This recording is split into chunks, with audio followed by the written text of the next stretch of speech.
우리 마가복음 1장 21절 28절입니다 제가 먼저 봉독합니다. 그들이 가버나움에 들어가니라. 예수께서 곧 안식일에 회당에 들어가 가르침에 무사람이 그의 교훈에 놀라니 이는 그가 가르치는 것이 권위 있는 자와 같고 서기관들과 같지 아니함일러라. 마침 그들의 회당에 더러운 귀신 들린 사람이 있어 소리 질러 이르되 나사렛 예수여 우리가 당신과 무슨 상관이 있나이까? 우리를 멸하러 왔나이까? 나는 당신이 누구인 줄 아노니 하나님의 거룩한 자니이다. 예수께서 꾸짖어 이르시되 잠잠하고 그 사람에게서 나오라 하시니 더러운 귀신이 그 사람에게서 경련을 일으키고 큰 소리를 지르며 나오는지라. 다 놀라 서로 물어 이르되 이는 어찌미냐?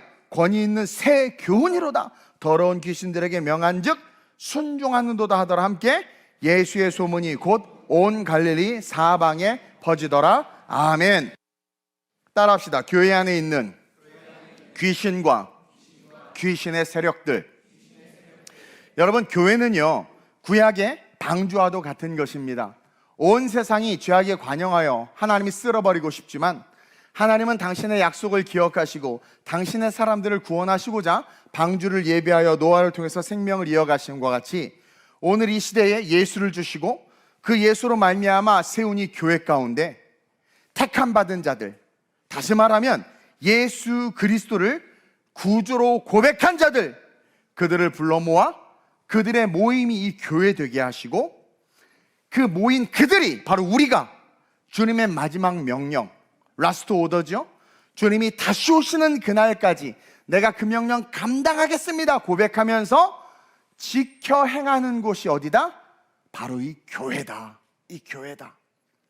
그래서 여러분, 교회에는요 찬양을 통한 하나님의 영광의 회복과 말씀을 통한 하나님의 뜻을 아는 설교와 자녀죠. 저와 여러분들이 자녀로서 아버지께 간절히 부르짖는 기도가 있어야 하는 곳이 교회예요. 이를 통해 깨닫고 성장한 성도들이 하나님의 뜻이 이런 것이구나, 찬양 가운데 하나님의 영광을 올려드리고 기도를 통해서 응답과 축복을 받은 그런 성도들이 어떻게 돼요?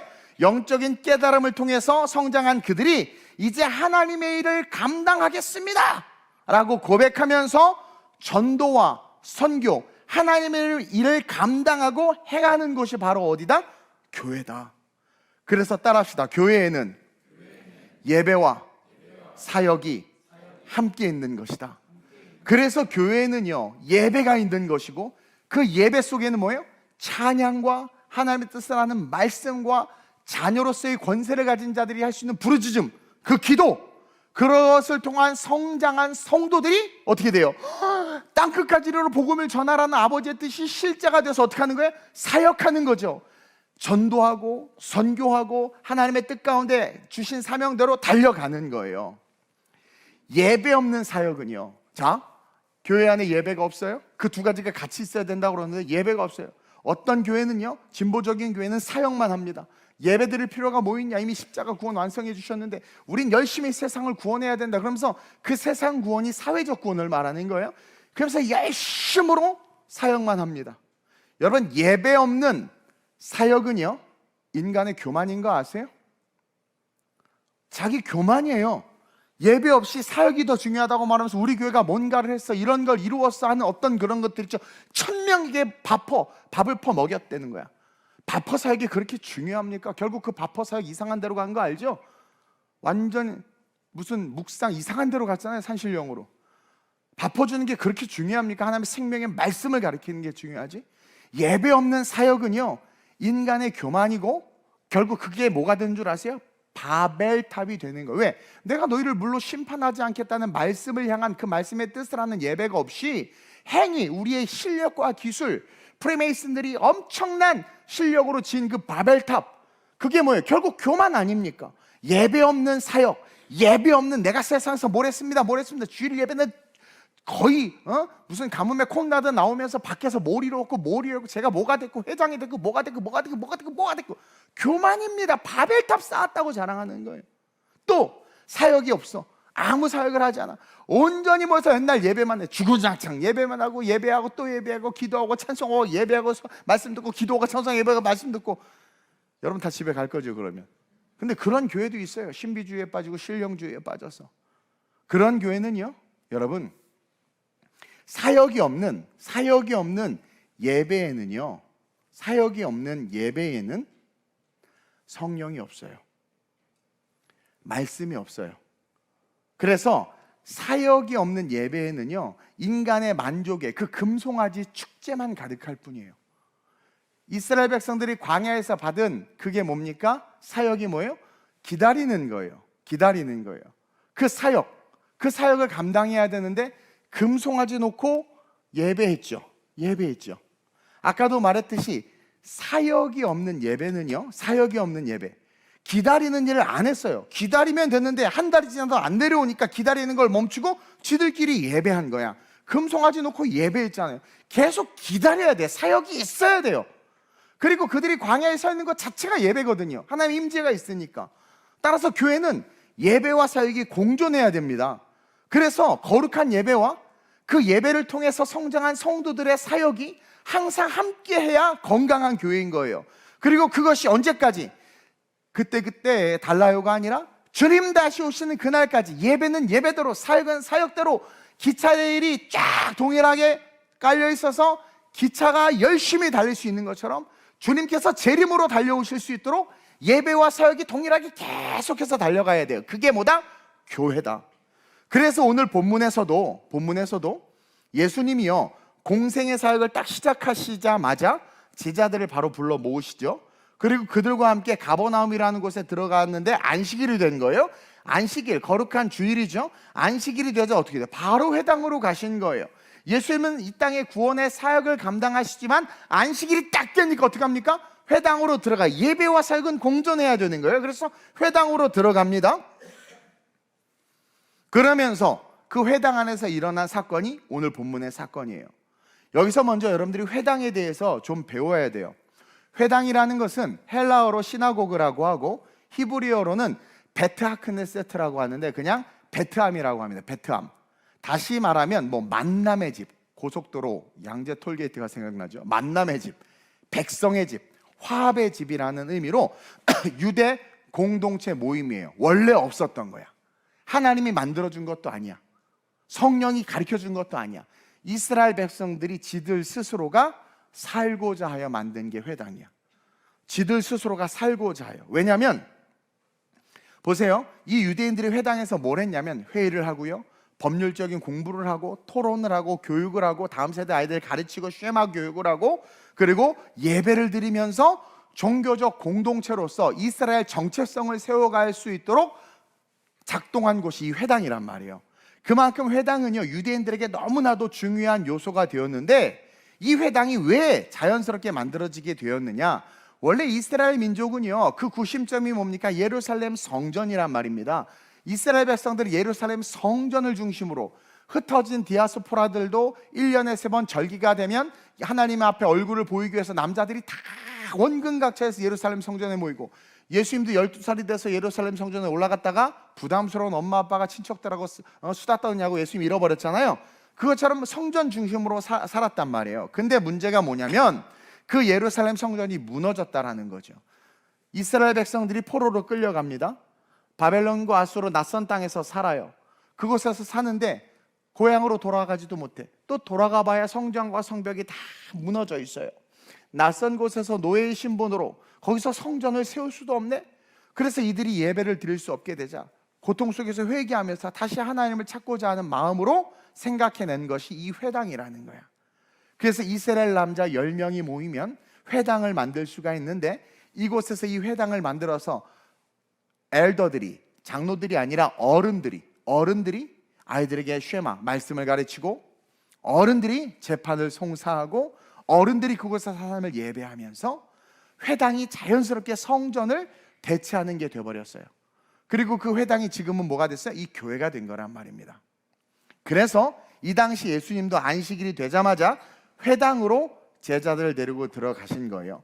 그리고 그곳에서 쉽게 말해 지금 오늘 본문에 뭐예요? 설교한 거예요. 자, 21절에 그들이 가버나움에 들어가니라 예수께서 곧 안식일의 회당에 들어가 가르치심에 뭇사람이 그의 교훈에 놀래요. 설교를 하자 사람들이 깜짝 놀라는 거예요. 그러면서 어떤 일이 일어납니까? 권위 있는 설교가 선포되자 23절에 마침 그들의 회당에 더러운 귀신 들린 사람이 있는 거예요. 그 사람이 갑자기 드러난 거죠. 여기서 주목해야 될 내용이 뭐냐면 바로 회당에 귀신 들린 사람이 있었다는 거예요. 토라, 구약의 모세 오경, 이 하나님의 말씀이 가르쳐지는 곳이고 이스라엘 백성들이 예배를 드리는 곳이고 온갖 종교적인 행위가 가득했던 곳, 그 회당이란 말입니다. 이스라엘의 정체성의 그 구심점의 중심, 코어가 회당인데 그 회당에 오래전부터 귀신 들린 사람이 함께 했다라는 거예요. 여러분 가볍게 듣지 마시길 바랍니다. 다시 말해 귀신이 회당에서 아무렇지 않게 예배를 드리고 말씀을 듣고 배우며 심지어 가르치고 종교적 봉사와 일들을 하고 있었다는 거야. 내가 봤을 때 귀신이 더 잘할 것 같아. 영적인 세계를 아니까. 그렇죠? 그래서 왜 목사님들 중에서 넌 글렀어, 그놈하고 결혼한다, 이런 분들은 거의 귀신 들린 목사야. 내가 봤을 때 성경 어디에도 그러지 않거든요. 점치고 기도해야 되는데 돈 내야 기도해주고, 막 특히 그분한테 가서 기도받아야 되면서 막 기도 사역한다고 막 하면서 이렇게 하는 분들 있죠. 이상해. 어디에도 기도 사역하는 사람 없어요. 성경이 우리에겐 항상 교과서여야 됩니다. 어쨌든 그런 사람들 회개해야 돼요. 어쨌든 그렇게 귀신 들린 자가 그 회당에서 종교적 행위를 하면서 있었다는 거예요. 그리고 더 놀라운 거, 그 귀신이요 신앙 고백도 해요. 신앙 고백도. 24절 보세요. 뭐라 그래요? 마침 그들이 회당에 더러운 귀신 사람이 있어 소리 지르는데 그 첫 소리가 신앙 고백이야. 24절 나사렛 예수야. 신앙 고백하잖아요. 그러면서 따라합시다. 첫째로 시작. 우리는 우리의 신앙 고백을 점검해야 합니다. 저와 여러분들의 신앙 고백 점검하세요. 보세요. 신앙 고백이란 베드로가 예수님의 질문에 대답한 내용으로 우리가 정말 예수를 그리스도로 알고 믿는다면 동일하게 고백해야 하는 진리가 신앙 고백입니다. 마태복음 16장 13절 18절을 봅시다. 시작. 예수께서 빌립보 가이사랴 지방에 이르러 제자들에게 물어 이르시되 사람들이 인자를 왜 빌립보 가이사랴에서 이러한 말을 하냐면 이 빌립보라는 지역이 아주 발달한 지역인데 이 빌립보가 과거에는 이방신들, 우상신들을 섬겼어요. 근데 이 빌립보가 어떤 결정을 하냐면 이제 우리 도시는 황제를 섬긴다. 황제가 신이다. 그래서 가이사랴 빌립보는 가이사랴를 섬기는 지역이다. 가이사랴, 로마 황제를 신으로 섬기는 동네다라는 거예요. 그러니까 신이 아닌 놈이 신인 그 빌립보에 들어가자마자 가이사랴라는 지방에 이르러서 물어보는 거예요. 사람들이 나를 그럼 누구라고 하느냐? 지금 여기 주체, 주인이 누구냐에 대한 본질의 질문인 거예요. 이르되 더러는 세례 요한, 더러는 엘리야, 어떠는 예레미야나 선지자 중에 하나이다. 즉 이들이 성경적 지식은 갖고 있었지만 무엇을 하지 못하고 있었다? 자신 앞에 서 있는 그 예수를 나사렛 예수로 고백하지 못한 거예요. 하늘에 별이 떴고 동방 박사들이 왔고 헤롯의 유학살이 있었고 그 놀라운 목자들과 천사들의 좋은 소식과 그 복음이 전파돼서 그가 나사렛에서 이렇게 자라서 쭉 성성해서 눈앞에 보인 예수가 그 예수인데 가까운 30년의 역사 속에 자기네들이 듣고 경험한 그 예수가 눈앞에 있는데도 불구하고 그들은 성경의 지식에만 묻혀서 현재 내 앞에 나타난 하나님의 역사를 보지 못하고 있는 거죠. 지식은 있으나 뭐가 없다? 신앙은 없다. 성경의 지식은 많이 알고 성경 공부는 많이 했으나 무엇이 없다? 신앙 고백이 없다. 그걸 가르치고 있는 거예요. 지적하고 있는 거예요. 그러면서 그럼 너희는 나를 누구라고 하느냐? 여기서 우리는 예수가 누구인지를 분명히 알아야 한다는 주님의 음성을 행과 행, 자간과 자간 속에서 들어야 돼요. 지금 이르시되 동문아 그럼 너는 나를 누구라고 하니? 우리에게 묻고 있는 거예요. 이르시되 너희는, 우리 교회에게 말하는 거예요. 너희는 그럼 나를 누구라고 하느냐? 가이사가 신이라고 불리는 이 빌립보에서 물질이 최고고 서울대학 가야 최고고 잘생기고 이뻐야 최고고 금수저여야 최고고 세상에서 인정받아야 최고고 아이비리그 나와야 최고라고 말하는 이 서울에서, 이 대한민국에서, 이 동백에서 너는 나를 누구라고 하느냐 묻는 거예요. 시몬 베드로가 대답을 하죠. 갑자기 깜짝 놀라가지고 자기도 모르게 대답을 하는데, 여기서 우리는 또 뭘 배웁니까? 우리에겐 성령의 도움이 필요하다. 그러면서 뭐라고 고백하냐면, 주는 그리스도시요 살아계신 하나님의 아들이십니다. 그러니까 하나님이 우리에게 가르쳐 준 거예요.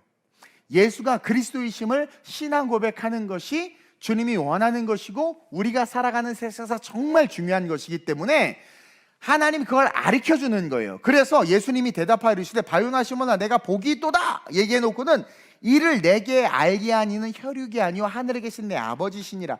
네가 사람들 때문에 이것을 안 것이 아니라 성령이 너에게 깨닫게 하셨다. 그래서 우리에게 주는 메시지가 뭡니까? 너희가 성령으로 말미암아 이 말씀, 이제 우리는 성경을 갖고 있으니까 이 복음으로 말미암아, 교회의 복음 전도하는 자들로 말미암아 예수가 하나님의 아들이심을 진짜 고백할 수 있어야 된다. 이것이 인생에서 가장 중요하다라는 것을 우리에게 가르쳐 주는 거예요. 그러면서 뭐라고 이야기합니까? 내가 내게 이르노니 너는 베드로라. 내가 이 반석 위에 내 교회를 세우겠다. 그러면서 그 신앙 고백한 자들의 삶은 무너지지 않는다라는 거예요. 오늘 제가 장례 예배 가서도 설교했지만 새로운 시작을 할 수 있는 겁니다. 무너지지 않는 새로운 나라, 새 인생, 새 출발을 위한 준비가 여기서부터 시작되는 거예요. 그러면서 음부의 권세가 이기지 못한다. 다시 말하면 음부의 권세가 이 땅을 지배하고 있다. 음부의 권세, 어둠의 권세가 귀신 들린 자가 회당을 지배하고 있었던 것처럼 지배하고 있는 이곳에서 진정한 신앙 고백을 해야지 그들의 지배에서 벗어나 흔들리지 않는 하나님의 백성으로 능력 있게 살아갈 수 있다. 그것이 복이다. 가르쳐 주는 거예요. 가이사가 신인 도시에서 신앙 고백이 그렇게 중요한 겁니다. 즉 예수가 그리스도, 우리를 구원하시기 위해서 기름 부음 받은 구약에 예언된 메시아이며 곧 하나님의 아들이라는 것을 믿음으로 고백하는 게 신앙 고백이에요. 주는 그리스도시요. 그리스도라는 게 뭐냐면 기름, 어노인팅, 기름 부음 받았다는 건데, 그 기름 부음 받았다는 것을 해석하면 뭡니까? 구약의 말씀이 성취됐다라는 거죠. 그리스도시요 살아계신 하나님의 아들이시다. 삼위일체 하나님의 아들이시다. 구원자라는 거죠. 이걸 내가 믿음으로 고백하는 거예요. 그러한 자들의 삶은 어떻게 돼요? 교회의 삶이 되는 거예요. 즉 다시 말하면 신앙 고백한 자들은 자연스럽게 교회 안에서 예배와 사역을 위한 삶을 살게 돼요. 예배와 사역을 위한 삶을 살게 돼요. 근데 보세요. 오늘 본문 24절을 보면 세상에 귀신이 신앙 고백을 하고 있어. 근데 이게 가짜라는 거예요.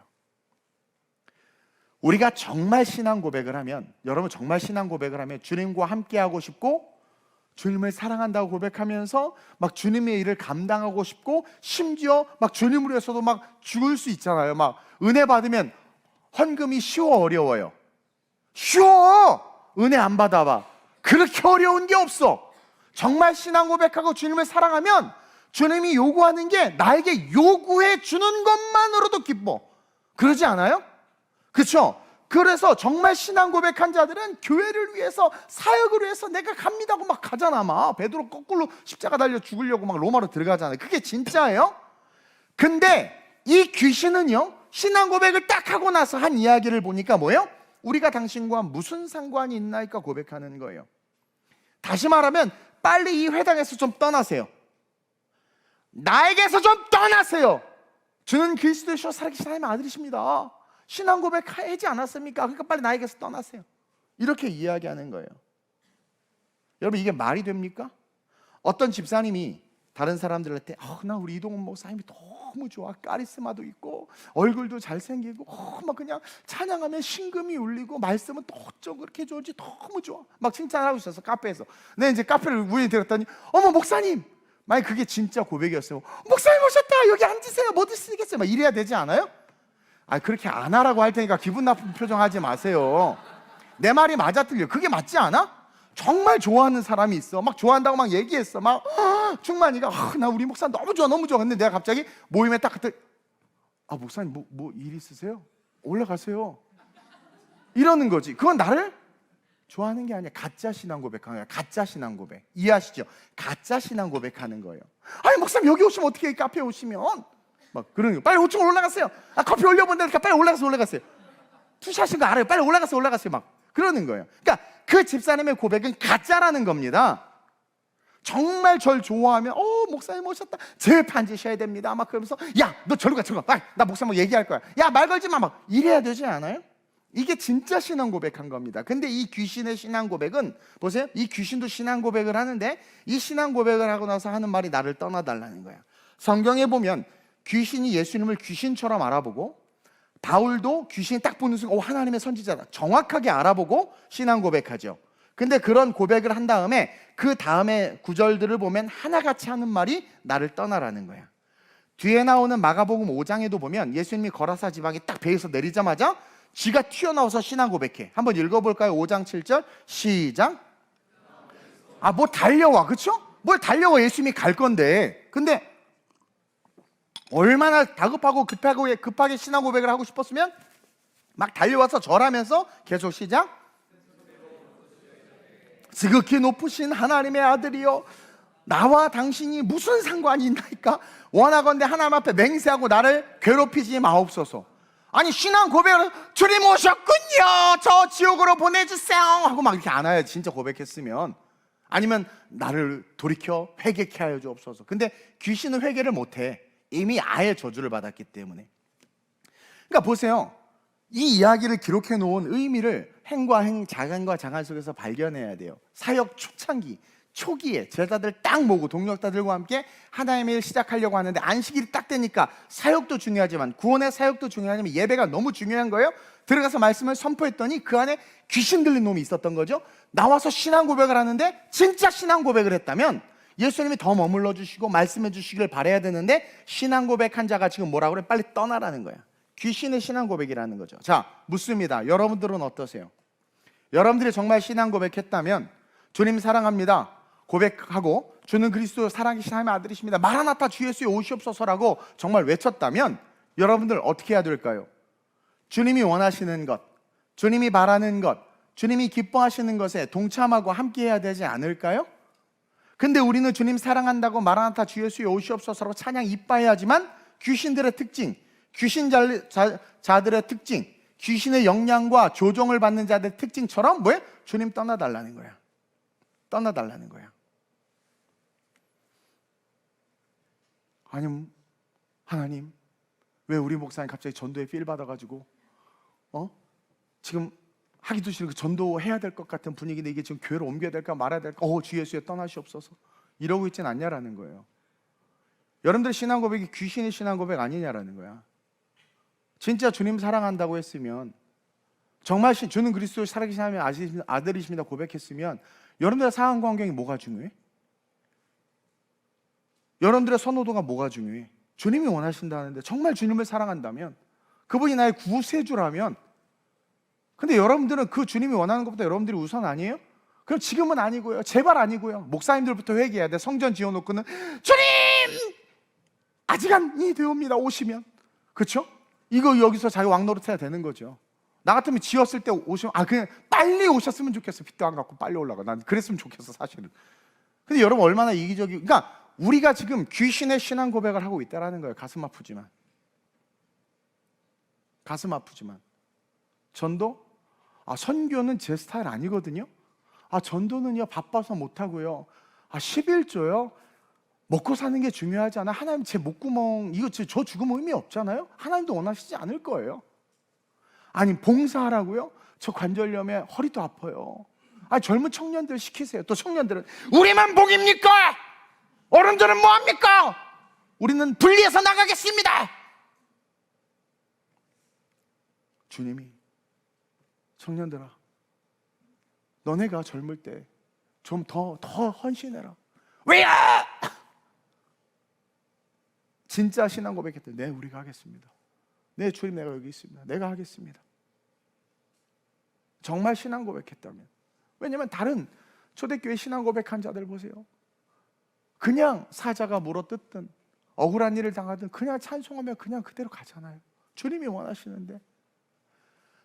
내 인생 80인데 단 한 번도 주님이 나를 부인하지 않았는데 내가 어떻게 몇 날 더 살겠다고 나를 부인하지 않은 그 주님을 내가 부인합니까? 주님이 나를 단 한 번도 모른다고 하지 않았는데 내가 어떻게 주님을 모른다고 합니까? 하면서 순교했던 그 위대한 순교자들을 보시란 말이에요. 우리는 주일 예배 하나 지키는 거, 주중 예배 하나 나오는 것도 제대로 감당하지 못하는 썩어빠질 신앙을 갖고 있잖아요. 더군다나 얼마나 편해졌습니까? 인터넷, 그놈의 인터넷 보다가 졸리면 넷플릭스 틀었다가, 보다가 졸리면 딴 거 틀었다가, 요즘에 또 픽업 기능이 있으니까 이거 조그맣게 띄워놓고 여기는 페이스북 열심히 봐. 그러다 지 구미 맞는 데만 아멘. 헌금 자막 뜨면 바로 클로즈. 나 못 봤어요. 얼마나. 그러니까 오늘날 이 교회 안에 나사렛 예수 정확하게 오버해야 돼. 나사렛 예수, 그 예수가 얼마나 많아요. 예수라니. 그러나 나사렛에서 태어나신 예수 이분 한 분밖에 없거든요. 나사렛 예수여, 하나님의 아들이시여 고백했는데 떠나달라는 것이. 누구를 위해서? 나를 위해서. 여러분들이 신이잖아. 여러분들이 가이사예요. 나를 위해서 좀 나 좀 내버려둬요. 나 좀 더 자고 싶어요. 나 세상의 쾌락 즐기고 싶어요. 좀 놔두세요. 그러지 않냐라는 거예요, 여러분. 설교하기 싫단 말이에요. 나 좀 봉사 좀 그만 시키라니까.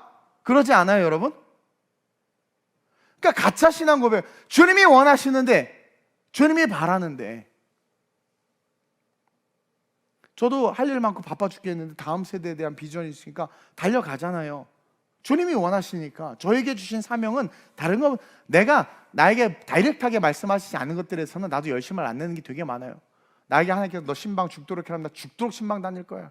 나처럼 신방 안 하는 목사도 없어요. 그것은 여러분 영적 자신감입니다. 사실은 여러분들은 인본주의에 빠져가지고 목사님이 우리 가정도 안아보고 안 돌봐주고 말할지 모르지만, 여러분 영적 자신감이 있으면은요 신방 별로 중요하지 않아요.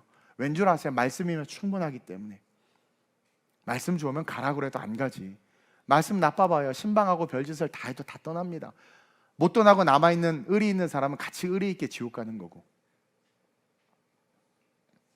근데 그래서 요번에도 내가 영성 그 교역자 수련회에서 응답을 받아 하나님의 음성을 들었거든요. 또 오랜만에. 나에겐 두려운 음성이었지만 주님 말씀하시면 하기 때문에 외칠 거예요. 선포할 거예요. 왜냐면 하나님이 하신다고 했으니까. 그게 진짜 아닐까요? 근데 여러분들 어때요? 신앙 고백해놓고 맨날 핑계 되지 않아요? 핑계 되지 않아요? 남이 안 하면 내가 하면 되잖아. 그럼 맨날 너만 해요? 그래, 맨날 너만 해. 하나님이 원하시면 네만 하면 되는 거야.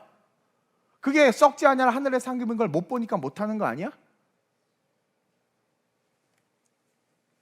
여러분, 회당의 주요 기능은요 예배입니다. 그 예배와 사역에 있어서 이 귀신 들린 이 사람이 늘 불평과 불만을 가지고 있었다는 것을 우리는 행과 행 자간을 통해서 알 수 있어요. 왜? 본질의 얘기를 하니까. 그래서 불평과 불만을 하도 하다 보니까 이 회당이 뭐예요? 예배와 사역의 기능을 잃어버린 겁니다. 근데 예수님이 와서 설교를 했더니 서기관들이 놀라는 거야. 자기네들이 가르친 거와 다른 거야. 예배와 사역을 이야기하니까 깜짝 놀라는 거죠. 권세 있는 거와 같은 거예요. 다른 말로 말하면 지금 예수님이 너희들 열심히 전심으로 예배하지 않고 사역과 사명에 열심을 내지 않는다고 지적한 거예요. 그러니까 이 귀신 들린 자가 신앙 고백하면서 떠나라 이렇게 말한 거예요. 전에 듣지 못한 말씀이거든요. 그러니까 22절에 무사람이 놀라. 그 회당에서 예수님이 선포한 내용이 마가복음 12장 29절 31절이에요. 회당에서 이 얘기를 하자 귀신이 정체를 드러낸 겁니다. 읽어볼까요? 시작. 예수께서 대답하시되 첫째는 이것이니 이스라엘아 들으라. 주 곧 우리 하나님은 유일하신 주시라. 내 마음을 다하고 목숨을 다하고 뜻을 다하고 힘을 다하여 주 너희 하나님을 사랑하라. 이러니 귀신이 가만히 있을 수 있습니까? 또 뭡니까? 둘째는 이것이니 내 이웃을 내 자신과 같이 사랑하라 하신 것. 이건 사역이죠. 첫 번째 계명은 예배입니다. 두 번째 계명은 뭡니까? 사역입니다. 내 이웃을 내 자신과 같이 사랑하라 하신 것이라. 이보다 더 큰 계명이 없느니라. 그러니까 깜짝 놀란 거야, 서기관들이. 그동안 회당에서는 하나님을 사랑하기보다는 율법에 묶여서 그 율법을 사랑해라, 구원하지 못한 그 율법, 그 짐을 지고 있었고, 그래서 안식일날 뭐 몇 킬로미터도 못 가고 물건도 못 줍고 막 이랬단 말이에요. 그리고 자기 자신을 사랑하고 물질을 사랑해야 된다고 가르침을 받은 거예요.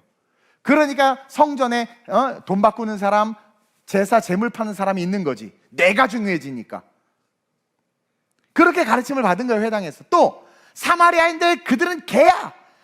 북왕국 이스라엘이 말이야, 이방인들하고 혼인을 하면서 피가 섞였어.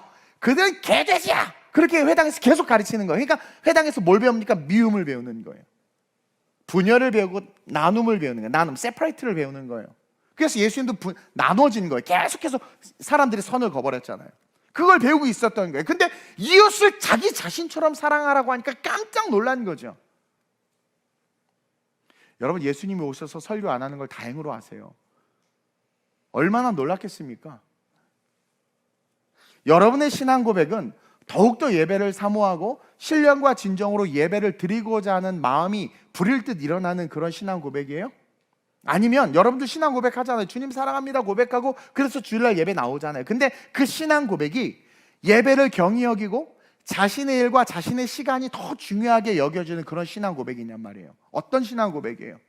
여러분의 신앙 고백은 주님께서 간절히 부탁하신 땅끝까지 복음을 전해라, 그 말씀에 순종하며 어찌하든 내가 그래 어찌하든 전도하고 어찌하든 선교하고 어찌하든 그래 순종해야지, 이런 고백입니까? 아니면 선교는요, 저 비행기 못 타요. 선교 내일 아니에요. 전도는요, 바빠서 못 해요. 너 나한테 숙기가 없어서요. 잘만 싸우더라.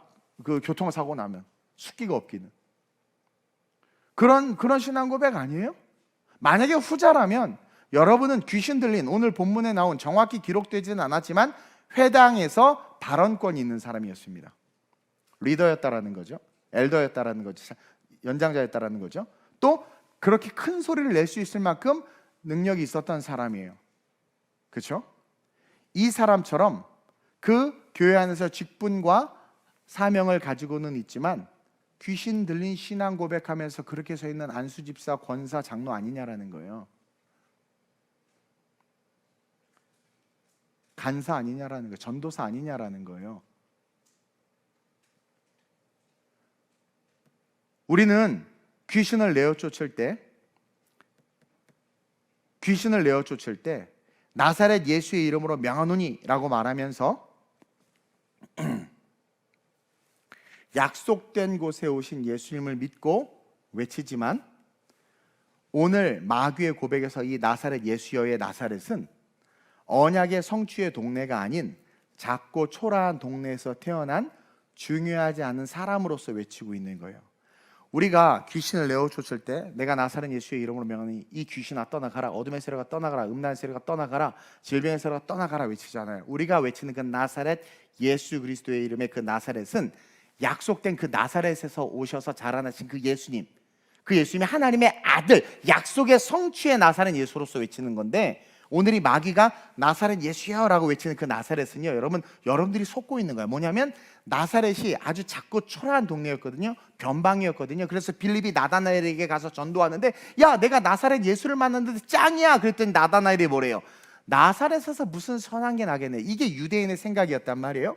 그럼 이 귀신이 나사렛 예수야 당신이 나와 무슨 상관입니까 했을 때 그 귀신의 신앙 고백은 뭡니까? 예수를 밑까부르고 보는 거죠. 자기 밑으로 보는 거예요. 초라하고 나약한 동네에서 태어난 능력 없는, 말로는 하나님의 아들이지만 자기가 짓밟고 싶은, 다시 말해서 내가 예수를 이기는, 너는 초라한 동네 사람이고 나는 업타운 사람이야 라고 말하는 그런 의미의 나사렛 예수, 조롱의 의미가 담긴 거였어요. 조롱의 의미가 여러분들의 신앙 고백이 자칫 하나님을 조롱하는 것이 될 수 있다는 거예요.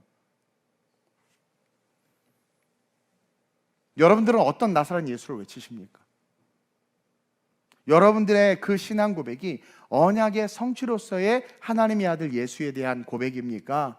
아니면 정말 작고 초라한 나다나엘이 말하는 것처럼 무슨 선한 것이 나겠느냐, 주님이 뭘 할 수 있겠어라는, 내가 더 주님 없어도 돼 그러면서 교회 다니는 그런 귀신의 신앙 고백이냐라는 거예요. 여러분들이 어떤 고백이냐라는 거예요. 우리가 예수님의 말씀을 경히 여기며 자신의 생각대로 살아도 된다는 생각을 갖고 있으면 우리는 후자의 고백을 한 자들이에요. 예수님의 말씀을 경히 여기고 성령의 감동을 경히 여기고 교회의 질서, 주의 종의 말씀과 질서를 회파시키고 자기가 잘났다고 떠들면서 교회에서 권력을 휘두른, 오늘날 너무 많죠 그런 장로님들, 우리 교회는 없지만 그런 분들, 귀신의 신앙 고백을 한 자일 수밖에 없는 겁니다. 임직을 하는데 장로가, 제가 오늘 장로가 된 것은 하나님께서 목사를 견지하라고 세워주신 줄로 믿습니다, 이따위 고백을 하는 게 그게 장로입니까? 마귀 새끼지. 장로가 뭡니까? 목사를 도와 성도를 잘 돌보는 거 아닙니까? 목사를 도와.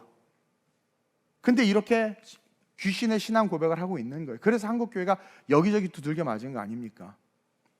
그러니까 귀신의 신앙 고백, 귀신 들린, 그러니까 쉽게 말하면 귀신의 영향을 받고 있거나 귀신의 지배를 받고 있거나 귀신의 세력 속에 있는 거예요. 그러니까 자기 생각이 말씀을 이기는 겁니다. 제발 예수님 날 좀 건드리지 마세요. 내 삶 터치하지 마세요. 이거 내 취미거든요. 여러분, 그게 마귀라는 거예요.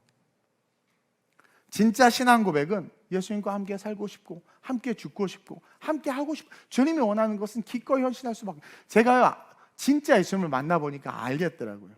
제가 제 생각이 되게 강한 사람이고 나름대로의 계획과 그런 성공에 대한 꿈이 있던 사람인데 진짜 예수님을 만나니까 그게 허물어지더라고요. 물론 갈등을 했죠. 넓고 화려한 출세의 길이 있었고 주님이 나를 부르시 고민하는데 그 인격적으로 많은 그 예수님을 내가 정말 부인할 수가 없는 거예요. 그래서 다 버리고 그 길을 걸어간 거 아닙니까? 어떤 목사님 어떻게 그렇게 사역할 수 있었니? 이번에 총회 갔더니 한 목사님 정말 진짜 우리 교회를 좋아하고 저에 대해서 아끼는 마음으로 이야기해요. 자기가 항상 자랑한대. 장로교회 사랑의 교회가 있다면 아름다운 우리 이동원 목사가 있다고. 우리 순복음 이동원 목사가 있다고. 그래서 내가 아이고 뭐 드시고 싶으세요? 그러니까 후배면서 자랑스럽다고 말하는 게 뭐냐면 다른 길을 걷고 있는 걸 아는 거죠. 우리 교회에 오셔서 말씀을 전하고 싶어 하시는 선배 목사님들이 많은데 그거 거절하는 거 쉽지 않은데 많이 거절했어요. 왜냐하면 결이 다르거든요. 그래서 말씀 축제가 우리에게 아주 중요한 겁니다. 진짜 신앙 고백을 하면 예수님처럼 살고 싶고 예수님과 함께하고 싶어요. 정말 좋아. 어떤 사람이 나 너 사랑해 하는데 그럼 오늘 저녁 먹자. 나 바빠서. 나 너 사랑해. 오늘 영업. 나 근데 바빠서. 나 너 그런 놈은 그냥 톱으로 잘라버려야 돼. 가짜야 가짜. 가짜. 너무 바쁜데 밥 먹을 수. 아무리 바빠도 난 이게 제일 중요해. 이런 놈이 진짜야. 이런 놈이. 우리의 신앙 고백 점검해야 됩니다. 우리의 신앙 고백. 그러면서 둘째로 시작. 우리는 그런 우리를 꾸짖고, 다시 말해서 마귀의 신앙 고백을 하고 있다면 그런 마귀의 신앙 고백을 하는, 예수를 밀가부르타면서 신앙 고백하는, 예수님이 말씀하신 말씀보다 그 위에 서 있는, 그러면서 교회 다니는 우리 스스로를 꾸짖어야 된단 말입니다. 우리를 꾸짖고 또 그런 세상을 꾸짖고 그런 문화를 꾸짖고 그런 교회를 꾸짖어야 된다는 거예요. 그게 유일하게 사는 길입니다. 그게 유일하게 이터널 라이프, 영원까지 살 수 있는 방법이에요. 유일하게 그 길이, 유일하게 회복될 수 있는 길입니다. 유일하게 꾸짖을 때만 다시 예수님을 만날 수 있는 거예요. 25절 26절이에요. 볼까요? 시작. 예수께서 꾸짖어 이르시되 잠잠하고 그 사람에게서 나오라 하시니 더러운 귀신이 그 사람에게서 격려를 일으키고 큰 소리를 지르며 나오는 자. 그러면 이 귀신이 나온 그 회당의 영향력을 갖고 있던 그 사람은 지금 누구를 보는 겁니까? 귀신이 떠나간 거예요. 눈꺼풀이 벗겨진 겁니다. 정치적 이념과 세상의 가치와 세상의 옳고 그름의 그 틀들이 벗겨진 거예요. 그리고 누굴 본 겁니까? 이제 말씀이신 예수를 보니까 어떻게 돼요? 산 거 아닙니까? 진짜 살아난 거 아닙니까? 꾸짖어 이르시되, 그 꾸짐을 당하는 그때는 내가 마귀 들렸나, 내가 귀신 들렸나 몰라. 근데 막 혼내면 막 당황스러워. 가끔 내가 우리 청년들, 우리 전사님 엄청 무섭게 혼낼 때가 있어요. 그러면 깨달아야 돼. 내가 단 한 번도 우리 전사님들을 혼낼 때 인격적인 것 때문에 혼내지 않았어요. 하나님의 사역과 예배와 결부돼서만 이야기지. 나의 우선순위 예배가 하나님이니까. 근데 그걸 아는 애들은요 철저하게 엎드리고 순종하고 자기를 바꿔요. 근데 그걸 감정으로 받는 사람들이 가끔 있어요. 왜 그걸 내가 지금 뭐에 대해서 지적하는지를 모르는 거예요. 그러니까 귀신 들린 거죠. 그러니까 막 짜증내는 거예요. 근데 진짜 어떻게 돼요? 벗겨지니까 어떻게 돼요? 본질을 보는 거예요. 이 사람 산 거 아닙니까? 혼날 때 왜 나한테 소리를 지르고 난리셔, 이게 아니라 혼날 때 깨닫는 거죠. 귀신 떠나가는 거예요. 그래서 본질을 보니까 그건 나를 사랑하시는 하나님의 축복의 메시지라는 거죠. 그래서 우리가 나사렛 예수님을 떠나갈 때 그 사람을, 예수님 베드로에게 사단아 너희들은 물러가라 한 게 베드로에게 한 겁니까? 베드로가 사탄의 영향을 받고 있으니까 그 사탄을 지목한 거 아닙니까? 떠나갔잖아요, 꾸짖으니까. 그러니까 베드로가 살아나서 신앙 고백하잖아요. 얼마나 멋있습니까? 따라서 오늘 이 밤 우리는 우리의 마음과 우리의 생각을 꾸짖어야 돼요. 판단하고 정죄하고 죄종 욕하고 전도사들 욕하고 구역장 욕하고 비난하고 판단하고 정죄하는 모든 것들 꾸짖어야 됩니다. 그거 여러분들이 하는 거 아닙니다. 여러분들을 붙잡고 있는 귀신이 하는 거지. 진짜 신앙 고백한 자들이 어떻게 그렇게 분열되는 일들을 할 수 있겠습니까? 여러분들도 모르게 이용당하는 거예요, 사실은.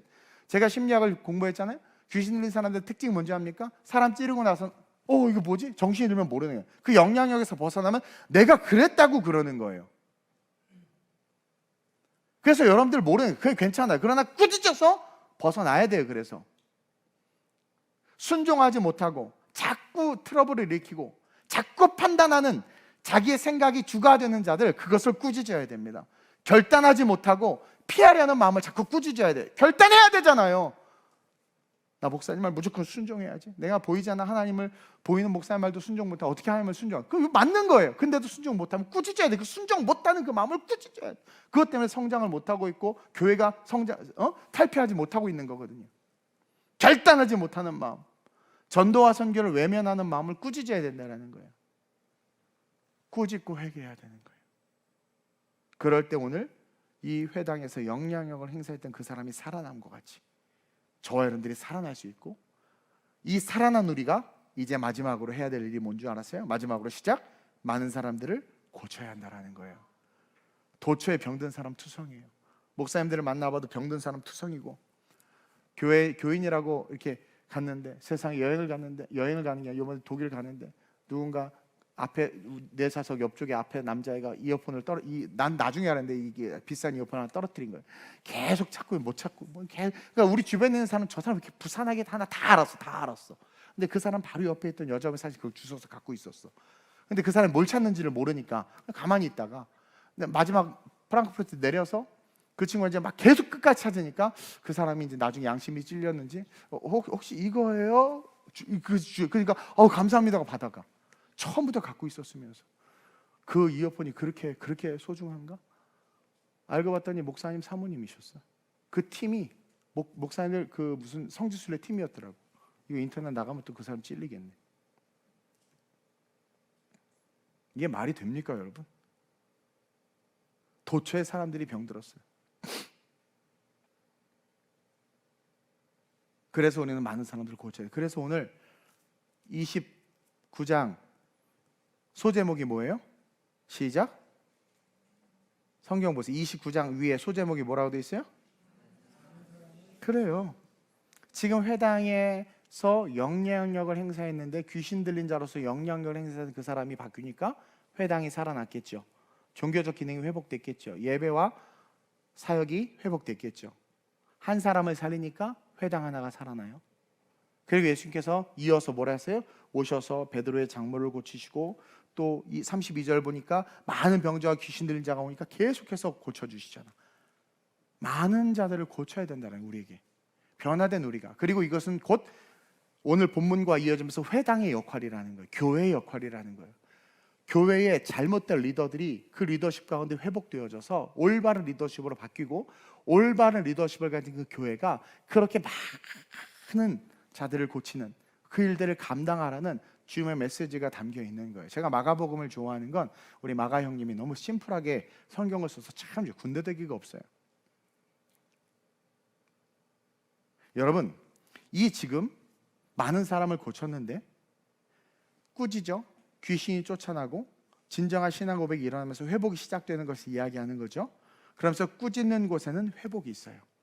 그래서 또 뭘 보여주냐면 베드로의 장모를 고쳐줄 때, 또 병든 자 귀신을 고칠 때 다 꾸짖어서 고쳤어요. 다른 복음서들을 보면 계속 예수의 이름으로 떠나라, 나사렛 귀신 떠나가라, 계속해서 꾸짖었단 말입니다. 심지어 베드로도 꾸짖고 다 꾸짖었어요. 다 회복된 거예요. 그것처럼 우리는 올바른 신앙 고백을 통해서 상처와 아픔이 가득한 이 세상, 그것이 마귀에 의한 것인 줄도 모르고 그렇게 살아가는 이 세상을 고쳐야 된다는 거죠. 지금 많은 교회가 물질주의, 인본주의, 세속주의에 물들어 버린 이유는 오늘 본문의 회당과 같이 귀신 들린 자들과 그 세력에 의해 교회가 지배당하고 있기 때문에 그래요. 귀신 들린 자들과 그 세력에 의해서 교회가 지배당한다. 이게 말이 됩니까? 뭔가 열심히 하고 구제도 하고 봉사도 하는데 주님이 뭐라고 말해요? 전혀 나랑 상관없다. 주님 내가 물도 주고 밥도 줬잖아요. 네가 언제? 뭔가를 했는데 주님이 상관없다는 거예요. 귀신의 영향력 아래 사역한 거죠. 그러나 한편 우편 복받을 자들, 양의 물에 있는 자들은 너가 나에게 물과 떡을 줬다는 거죠. 그 얘네들이 주님 우리가 언제 드렸죠? 진정한 신앙 고백과 성령을 따라 행한 모든 일들, 그러니까 뭔가를 바라고 하지 않은 거죠. 그러니까 하나님 아시는 거예요. 어떤 권사님이 그래요. 목사님 제가 예전에 부자였대. 그리고 어떤 교회에 헌금도 엄청 많이 했는데 어떻게 쫄딱 망해서 흘러 여기까지 와가지고 아름다운 우리 교회 왔는데 목사님을 보니까 내가 돕고 싶은 게 너무 많은데 지금 난 가난하게 돼가지고 미안해요. 그래서 내가 왜 미안해요? 권사님 기도하세요. 내가 그때 헛된 짓을 했어요. 근데 왜 헛된 짓을 해요? 그놈이 그 물질을 나쁘게 해서 어떻게 했어도 권사님이 그때 그 교회 헌금한 거 그 교회 한 거 아니에요. 권사님 하나님이 다 받으셨어요. 하늘에 상급했더니 저를 위해서 기도해 주세요 그랬어요. 왜 과거를 보고 살아요? 크리스천들이 미래를 보고 살아야지. 성령을 받으면 뭔가 대가를 바라고 자기의 공로를 바라고 일하지 않습니다. 우리 남자 집사님도 알아서 테라스 다 지금 하잖아요. 누구 하나 나한테 와서 내가 했습니다 그런 분이 없어요. 그런 분이 계시나? 안 계신데? 너무나 감사했어요. 진짜 기도하고 있고. 그게 진짜거든요. 주님은 보시거든요. 사람에게 보이려고 하는 게 아니라. 진정한 신앙 고백 없는 인본주의에 인간의 도덕과 선이 있잖아요. 주님 그런 어떤 인간적인 구제와 봉사 있잖아요. 인간적인 전도와 선교 있잖아요. 주님이 모른다고 하십니다. 모른다고 하세요. 선교를 포장해서 막 말하는 분들이 있어요. 여러분 주님 모른다고 하세요. 마귀에게 속는 거예요. 마치 나사렛 예수라고 말하지만 내가 있습니다. 예수님은 나사렛 청동네 사람, 능력 없는 사람이고 바로 나, 이 거룩한 내가 이 위대한 봉사를 했어요. 우리가 5,000명 밥을 먹였어요.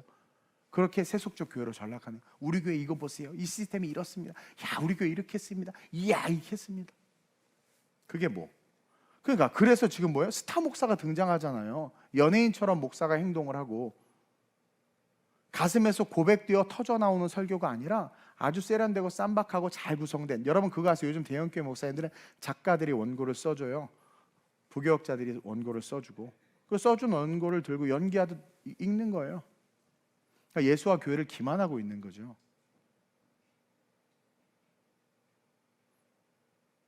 이번에 가서 얘기하면서 목사님 설교 몇 편 하겠어요? 저 일주일에 4편밖에 안 해요. 새벽 예배는 내가 힘들다 우리 전도사님들이 쭉 해서 나는 4편 하는데 그것도 놀래죠. 4편이냐? 예. 왜 4편이에요? 그래서 수요일 날, 금요일 날, 그 주일 1부, 2부, 3부 다르게 하는데 주일 날 다르게 하냐고. 여러분 설교 준비하는 게 사실 쉽지 않아요.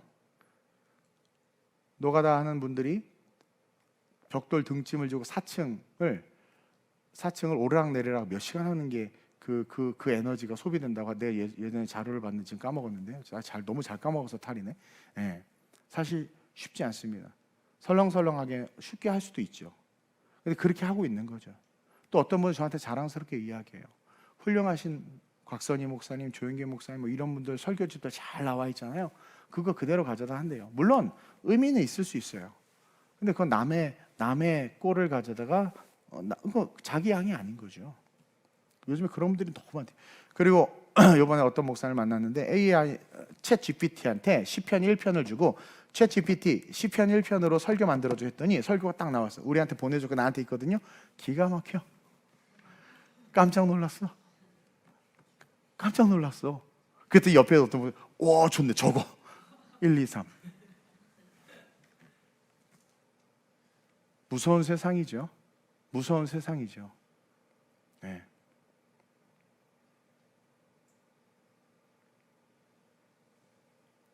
귀신의 세력들이 점점 세력을 확장하고 있어요. 그리고 심지어 교회 안에 들어오고 이미 정치판은 다 뒤집어 졌잖아요. 아니 그렇게 나쁜 짓하고 거짓말하고 진짜 그래서 누구라고 말 안 하지만 그 이재명 그놈 때문에 우리 교회 성도도 지금 피눈물 흘리고 있단 말입니다. 그래놓고는 아무렇지도 않게 말하고 있는 이 세상. 목사가 보란 듯이 사기치고 또 성도는 목사한테 사기치고 이번에 별 얘기를 다 들었네. 이런 세상이에요. 지금 동서사방이 쓰나미처럼 지금 어둠이 몰려오고 있다니까요. 나는 올바른 줄 알고 충성했더니 보니까 완전 사기꾼인 거죠. 선이라고 말했는데 보니까 뚜껑을 열어보니까 악인 거죠. 좋은 교회라고 해서 갔더니 보니까 마귀의 소굴인 거죠. 정말 하나님의 말씀이 살아있다고 해서 갔더니 이단이었던 거예요. 이게 말이 됩니까? 그리고 여러분, 이단에 서울대 연고대들이 많은 이유가 뭔 줄 아세요? 그게 마귀의 여러분들 요즘에 JMS 그것 때문에 지금 기독교가 엄청나게 타격을 받고 있어요. 일반인들은 그게 똑같이 보거든요. 그래서 그게 지금 마귀의 괴계예요. 근데요, 그 말하는 거 보세요. 너무 바보처럼 말하지 않아요. 특히 세월호 누구 유병호도 바보처럼 다. 나는 그래서 똑바로 뇌가 박힌 사람 어떻게 저렇게 어눌한 설교를 저걸 받아들이지? 근데 그게 은혜로 끼쳐지는 이유가 뭔 줄 아세요? 미호경에 씌어서 스스로가 너무 똑똑한, 자기가 잘난 거예요. 그래서 평범을 거부하는 거예요. 그러면서 어눌하게 말하는 것에 진리가 있어, 이렇게 생각해요. 정말 웃기지 않아? 나도 어눌하게 말할까? 우리 목사님은 이러나? 나 말 타고 올라오고 막. 그게요, 교만 때문에 빠지는 거. 교만 때문에 거기에 빠지는 거. 교만 때문에. 왜 돈 내고 기도받아요? 누가 만든 법이야? 우리 성도들도 어디 가서 돈 내고 기도받았대. 나 절대 가지 말라고 그랬어요. 왜 돈 내고 기도받아? 난 그렇게 돈 받고 기도해 준 놈이 무당이라고 생각해요. 나는 그건 무당이지. 성도들은 헌금 낸 만큼 수익이 나와야 된대. 교회 와서 딱 헌금 냈고 기도했으면 헌금 낸 거 이상의 수익이 나와야 된대. 무슨 여기가 뭐라고 그래야 돼? 이건 나 뭐라고 불러야 돼? 그 는 만큼 여기 무슨 투자 회사예요, 교회가? 그러니까 성도들은 기복적 신앙으로 좀 종교 생활을 하고 있고, 영적 리더들은 거기에 발맞춰서 기복적으로 성도들을 막 그렇게 하고 있는 거죠. 우리 교단에도 큰 교회가 하나 무너졌어요. 결국은 좋지 않은 곳으로 넘어가긴 했지만, 그분이 욕심만 안 부렸다면 정말 아름답게 교회가 정말 멋지게 이렇게 될 수 있었는데, 그분의 그 욕심 때문에 교회가 찢어지고 이단에 팔리고 성도의 갈기갈기 찢어지고 하여튼 엉망진창이 됐어요. 잘못된 거죠. 근데 그거를 두둔하고 좋게 말하면 같은 편이야. 같은 편. 오늘 이 밤 첫째는 우리가 먼저 우리의 신앙 고백을 돌아봐야 된다는 거예요. 그래서 여러분들 냉정하게, 저도 그럴 거고, 여러분들이 여러분들에게 꾸짖어야 될 부분이 있다면 우리가 먼저 우리를 꾸짖는 밤이 돼야 돼. 우리 충만이는 음반 안 낸 거 꾸짖어야 돼. 하나를 보면 열을 알아요. 꾸짖어야 될 부분을 찾아서 꾸짖어야 돼요. 그래야 내 팀이 살고 교회가 살고 예배가 살고 하나님의 나라가 살아요. 그래요. 내가 나를 꾸짖어야 돼요. 남이 꾸짖으면 열받잖아. 그러니까 여러분들이 여러분을 꾸짖으라고. 그리고 둘째로, 한국교회와 이 세대를 향해서 오늘 이 밤에 나사렛 예수 그리스도의 이름으로 명하노니 회복되어질지어다. 나사렛 예수 그리스도의 이름으로 한국교회와 이 세대의 모든 인본주의와 물질주의와 세속주의와 흑암의 영들과 어둠의 영들아, 예수 이름으로 떠나가라. 우리는 꾸짖어야 됩니다. 오늘 이 밤에 꾸짖는 기도해야 돼요. 다른 말로 말하면 선포하는 기도입니다. 죽어가는 영혼들과 성도들을 살리고 무너져가는 교회들을 우리는 살려야 돼요. 그래서 마지막 이 시대 우리가 많은 사람들을 고칠 수 있게 해달라고. 예수님처럼 쓰임받아서 많은 사람들을 살릴 수 있게 해달라고. 그래서 전도와 선교로 열방의 부흥의 물결을 일으킬 수 있게 해달라고. 이 마음을 가지니까, 마음이 흘러가는 게 느껴지니까 필리핀에 살아나더라고. 마음이 흘러가야 돼요. 진실된 마음이. 제가 아주 은혜를 받고 성령의 감동에 의해서 작곡한 곡이 하나 있어요. 우리 청년들은 별로 안 좋아해요. 근데 이 가사를 묵상하면서 한번 고백하고,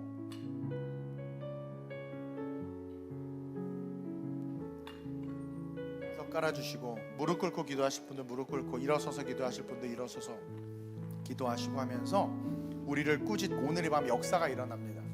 우리가 우리를 꾸짖고 이 시대와 세대를 꾸짖어야 돼요. 아니 목사가 미친 거 아닙니까? 동성애를 왜 인정합니까, 목사가? 네? 왜 돈 받고 목사가 정치짓해요? 그걸 왜 찬성합니까? 이 돈이 문제예요. 돈이. 이 시대를 향해서 거짓 목회자들을 위해서 우리는 꾸짖어야 돼요. 그러면서 우리 교회가, 특별히 우리 중고등부 아이들이 다가올 세상을 치료하는 자들로, 나 여호와는 치료하는 여호와라. 그래서 그들을 치료하는 자들로 우리 중고등부 아이들과 우리 청년들이 일어설 수 있게 해달라고 오늘 이 밤 우리는 기도해야 될 줄로 믿습니다.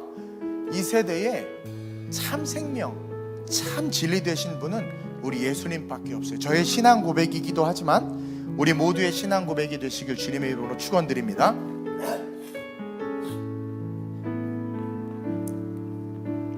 참 생명 되신 예수, 이 땅에 거룩한 이름 예수, 어둠을 깨고 일어나 생명 되신 예수, 예수 이름 높여 찬양하리라. 참 소망 되신 예수, 이 땅에 능력의 이름 예수, 거룩한 주의 이름 높여 경배하리라. 예수 이름만을 찬양하리라. 다시 한번. 참 생명, 나의 신앙 고백은 실제가 되어야 됩니다. 이 땅에 거룩한 이름 예수, 어둠을 깨고 일어나 생명 되신 예수, 예수 이름 높여 찬양하리라. 참 소망 되신 예수, 이 땅에 능력의 이름은 예수밖에 없어요. 이 땅에 능력의 이름 예수, 거룩한 주의 이름 높여 경배하리라. 예수 이름만을 찬양하리라. 일어나 외치리 주의 거룩한 용사여, 성령의 검 위로 높이 들고서 어두운 이 세대에 용감하게 일어나리라. 예수 이름만을 붙드는 청년이여, 이 세대에 생명 되신 주, 이 세대에 소망 되신 주, 이 세대에 구원의 이름, 오직 예수만을 찬양하. 일어나 외치리 주의 거룩한 용사여, 성령의 검 위로 높이 들고서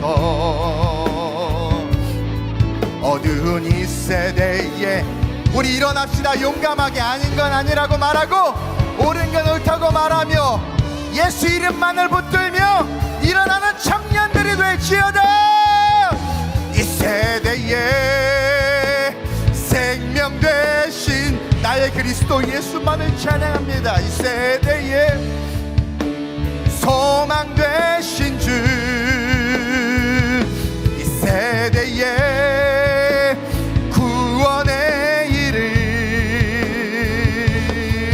오직 예수만, 이 세대에 능력 되신 주, 이 세대에